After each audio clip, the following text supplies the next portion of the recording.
We are here at the Ocean Beach Antique Mall in Ocean Beach, California.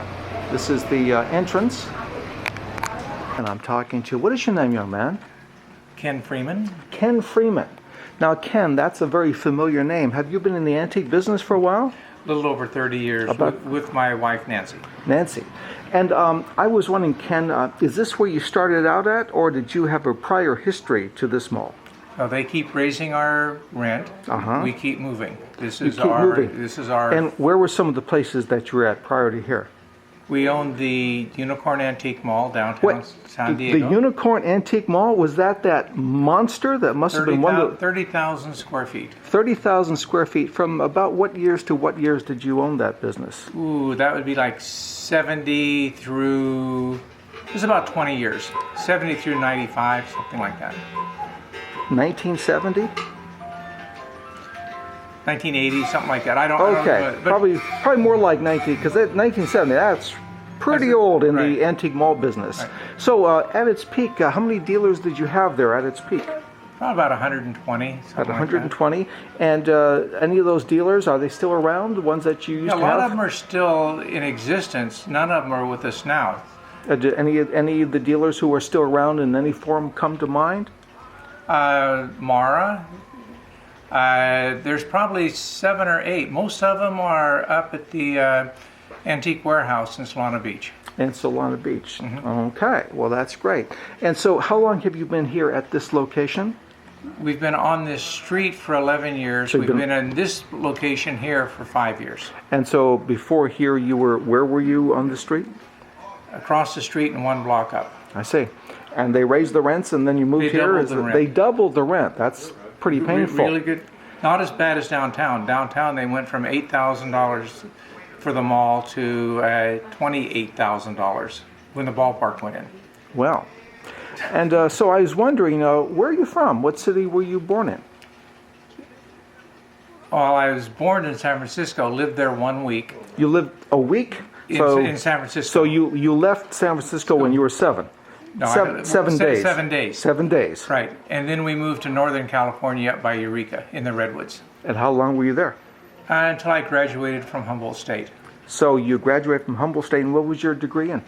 Got my degree in history, came down to San Diego State, got my degree, my master's in geography. Then I went to USIU and got my teaching credential in elementary ed, and now I own an antique store. Makes perfect sense. Perfect sense.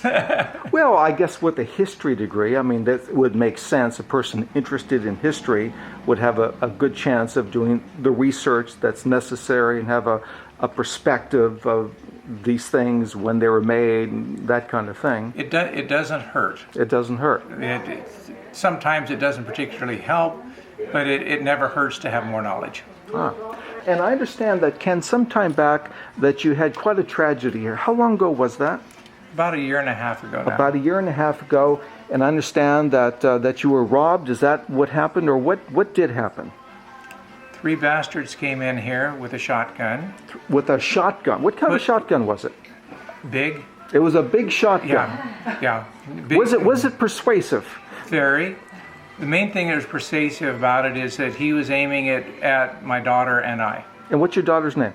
Victoria. Victoria. So my daughter was laid down and I was laid down. We had duct tape over our arms, tied behind our back. We had our heads covered, and then the guy stood straddling us with a shotgun at our heads. We didn't argue with him. And what was he asking or demanding when he was... Everything. And how did he phrase that? Give us everything. And what was he asking you to do? I mean, he already had you in a compromise, but what did he want you to do? Give you keys? First thing he did was search me. I don't like hands running all over my body. Okay, you prefer to have hands not running all of your body by strangers. That is absolutely correct. Okay. The guy took the keys, handed them to his accomplice. There were 3 of them. There were 3 bastards, is that right? 3 supreme bastards. Supreme bastards. Right. Anyone that steals $300,000 is a supreme bastard. They're just not a small bastard. That's 10 years worth of my life.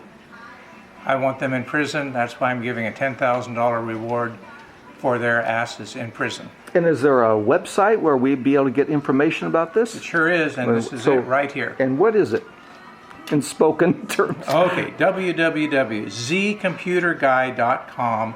We need your help. HTML. Okay, fantastic. So we are in the case of Al Bennett, and he is one of the most informed dealers here on tools. And as you can see, he has an excellent selection of all kinds of things that any man would love to have in his man cave. And here we have some exotic measuring device and plenty of planes. There's probably more planes than anything else. So I'm in Ocean Beach, California, and I'm at the Ocean Beach Antique Mall, and I've just photographed a phonograph, and it sells for $475, and it is from, I believe, the booth of Jeffrey Wingington of Joffrey's Gems. And we've photographed another phonograph also from Ocean Beach Antiques, and this one is called Vista, and there's no price on it that I can find. Oh, there it is. It's $650. And we have another, this is an oak cabinet phonograph. It's made by the Colonial Company, and it's $795, and it's also from Ocean Beach Antiques.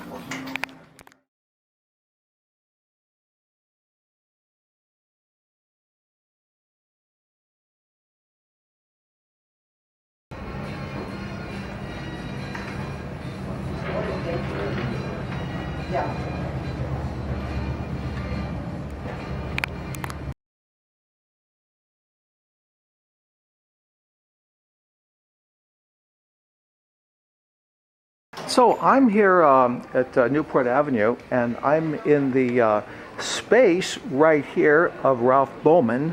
And Ralph Bowman used to, and apparently still does, run these shows called the RBF shows. And as you can see, it's got a very large space, but it doesn't end. It just keeps on going. Looks like he has the equivalent of maybe 4 or 5 spaces. And see, he's got a huge quantity. Now over here, we are in the space of Margot Espin. And Margot Espin has been in the business for a long time, and she's very famous for doing the Long Beach show, the special shows as well. And she also does the Del Mar show and Hal Lusky's paper show in Glendale.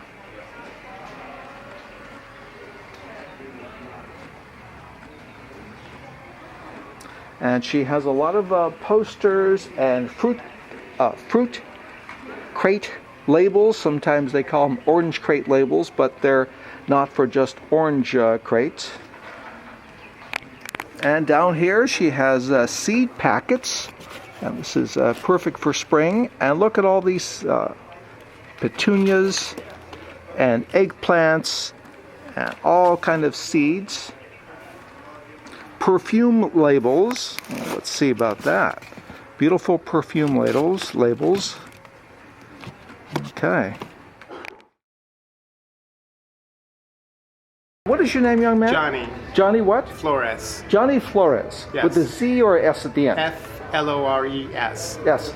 And now, Johnny, where are we? We are Newport Avenue Antiques in Ocean Beach. Now, is there anything big coming up later on this year, like around Halloween or so? Right before Halloween, on October 16th, we will be celebrating our 20th anniversary. The 20th anniversary on October the 16th. Yes. Now, has this been at the same location? It's same location. Same location. Owners. Same owners. Well, now what is the secret to your success? How have you managed we've had like 5 presidents then, countries have come and gone. The Soviet Union was in power, they're gone, but you've stayed all this time. What's the secret? My secret is you have to be willing to change. If you don't change, then you will fail. And so over the 20 years, what are some of the changes that come to mind? We've changed our styles. And what style did you have back then, and how would you characterize your style now? 20 years ago, we did a lot of, I especially did a lot of religious artifacts, Santos statues, Spanish colonial, Spanish revival, a lot of Spanish chandeliers and stuff. And then when that stopped selling, I changed to modern, mid-century modern, and toll trays and shabby chic for a while, which I think is... it's still on the trend. It's just something I'm choosing not to sell. And we are here at case number 7, and this, case number 7. This is the girly case, and we see some small purses and plenty of necklaces and bracelets, and it looks like there are some. Have a selection of Indian pottery. Some of it, I think, is some Navajo, maybe some Cherokee. And right by the billiard balls, we have a set of bowling pins. And they sell for $28 each. And see, one of them, if not more than one, if not all of them, are Brunswick. And as you can see, they have a lot of wear on them. And they probably go back to maybe the late 40s or so, or maybe the early 60s in the great bowling era.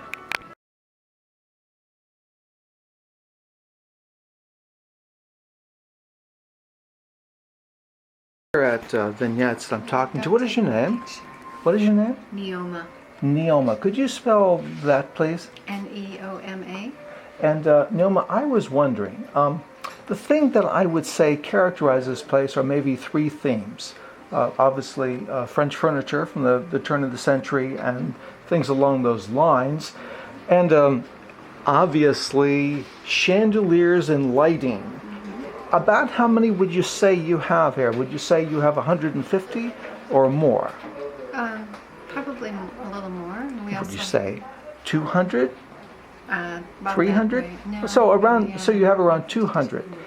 And the third thing that strikes me is travel. Is that one of the obvious themes that you try to create? I see a lot of little things that seem to relate to it, little suitcases and passports and things like that. If that's not correct, what would you say might be a third theme that comes to your mind when you were describing vignettes to someone over the phone? We have a lot of vintage jewelry also. Yeah, we have a nice selection. We have dealers that are very Any dealers that come to mind? We have Shirley Ferris. Shirley Ferris, is that Ferris, like the wheel? PH. Oh, P-H, the fancy Ferris. Yeah. P-H-E-R-R-I-S. A-R-E-S. P-H-A-R-E-S. Okay. And then Eric Johannesson. Yeah, I know about him. And who else? We have Linda Kripke. Linda Kripke. I'm here at Vignettes in Ocean Beach, California. And we're getting some shots. And it's a very feminine place. And I see a lot of things reminiscent of Paris in the 20s and the turn of the century. And if anything that would give this place its character, they must have more chandeliers than almost anywhere I could think of. They're everywhere.